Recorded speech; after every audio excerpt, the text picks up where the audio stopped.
segment, we're going to talk about using ByAnnie's Soft and Stable in quilt-as-you-go style projects. When I introduced ByAnnie's Soft and Stable at Quilt Market in 2010, I wanted to have an easy project that would showcase this great product, something that stores could go back and introduce it to their customers in quick, easy classes.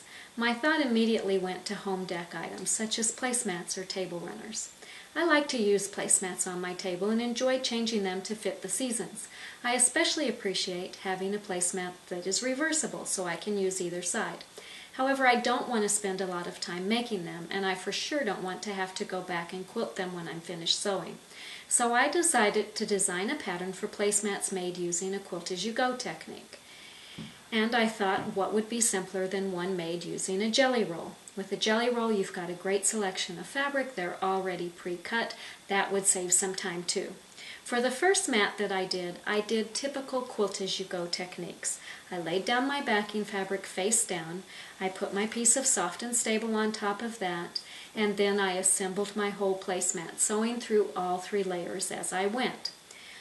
I was really disappointed when I picked up that placemat and looked at the back, because I had tried to go too quickly. It was probably the night before I was leaving for market. I was in a hurry, and as you can see, I wasn't as careful as I should have been at ending my stitches on each row. I tried to just go around like this, and I ended up with a messy looking placemat.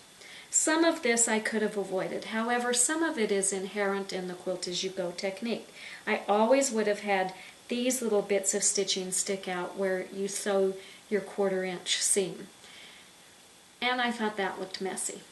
The other problem that I have with quilt-as-you-go is I like to trim my placemat when I'm done, and all too often, I'm sorry to say, I don't fold my backing fabric enough out of the way, and I end up having to put on a little band-aid like I did here because I accidentally cut the backing when I go to trim the mat.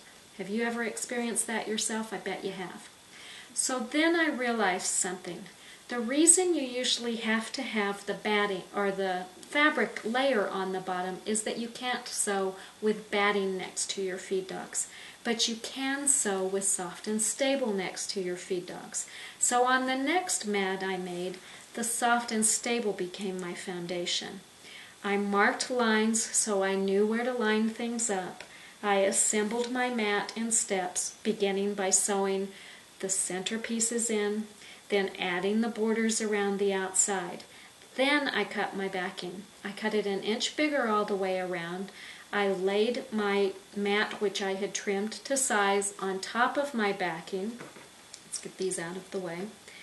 I sewed them together all the way around the outside edge just to join the 2 layers.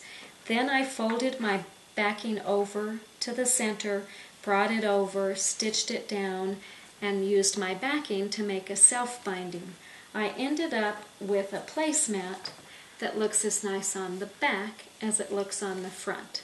It's completely reversible. It's only caught on those outside edges, but because I used the Soft and Stable in the bottom, I didn't have to worry about quilting through that back layer. 1 jelly roll, a couple yards of fabric for backing, and a 1 yard package of Soft and Stable will make 8 placemats. A 1/2 yard package makes 4 placemats. By making the placemats using Soft and Stable, you'll have sturdy, professional-looking mats that will hold up after being washed again and again. Each of these mats has been washed and dried, and you can still see they come out looking just as nice as they went in. So grab some Soft and Stable and some fun fabrics and make yourself a set of placemats today.